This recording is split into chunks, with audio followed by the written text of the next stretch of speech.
एकनाथजी शिंदे यांनी मुक्ताई पालखी प्रस्थानाच्या म्हणजे आज या ठिकाणी मुक्ताईनगरहून मुक्ताईची पालखी ही पंढरपूरकडे प्रयाण करत आहे। सुमारे 700 किलोमीटरचा हा प्रवास आहे आणि त्या कार्यक्रमासाठी उपस्थित राहण्याची त्यांची ही पहिलीच वेळ आहे।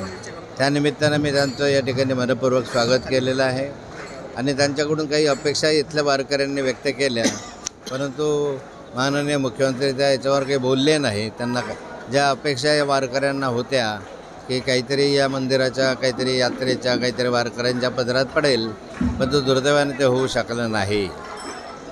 या ठिकाणी तुम्ही जे स्वागत केलं ते व्यक्तिगतरित्या केलं का पक्षाच्या वतीने केलं का मंदिर संस्थांच्या वतीने?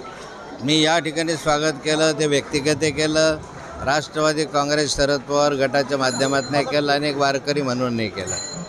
या ठिकाणी बघितलं तर मंत्री गिरीश महाजन आमदार चंद्रकांत पाटील हे आपल्या विरोधात असल्याचं पाहायला मिळतं, एकाच व्यासपीठावर पाहायला मिळालेलं आहे।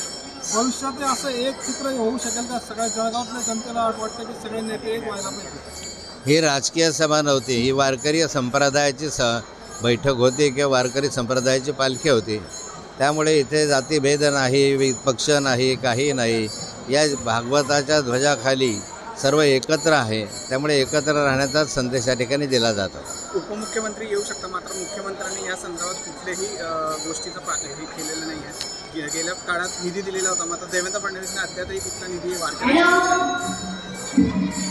मागील कालखंडामध्ये माननीय एकनाथराव शिंदे मुख्यमंत्री असताना त्यांनी या ठिकाणी प्रत्येक दिंडीला 20,000 याप्रमाणे अनुदान दिलं होतं आणि काही व्यवस्थाही करून दिल्या होत्या। अजून तरी माननीय देवेंद्र फडणवीस साहेबांनी घोषणा केलेली नाही, त्यामुळे त्यांना मिळेल की नाही याबद्दल शंका आहे। गुटख्याबद्दल बोलू भाऊ, आपल्या मुक्ताईनगरमध्ये माजी नगरसेवक शिंदे गटातील यांचा गुटखा पकडला गेलेला आहे, काय बोलणार याविषयी? हा योगायोग आहे की एकनाथजी शिंदे या ठिकाणी आले आणि एकनाथजी शिंदे गटाच्याच एक माजी नगरसेवकाचा गुटख्याचा ट्रक या ठिकाणी नाशिकच्या पथकाने पकडला। मला वाटतं की धडधडीतपणे हा नमुना आहे की मुख्यमंत्री येत असताना या ठिकाणी ट्रकचे ट्रक गुटखा इथून प्रयाण केला जातो। एका प्रकारे नार्कोटिक्सला या ठिकाणी मदत केली जाते, साथ दिली पाहिजे। शिंदेसाहेबांनी याच्याकडे लक्ष दिलं पाहिजे। शिवसेना गटाचे नगरसेवक ते आहे, शिंदे गटाचे ते नगरसेवक आहे आणि मागेसुद्धा शिंदे गटाच्याच नगरसेवकांनी या ठिकाणी महिलांच्या छेडखानीचे विषय केले होते।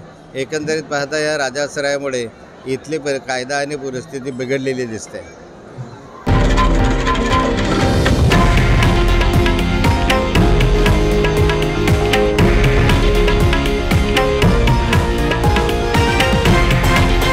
हे आहे देशातील नंबर 1 न्यूज नेटवर्क आणि आपण पाहत आहात TV9 मराठी, एकमेव।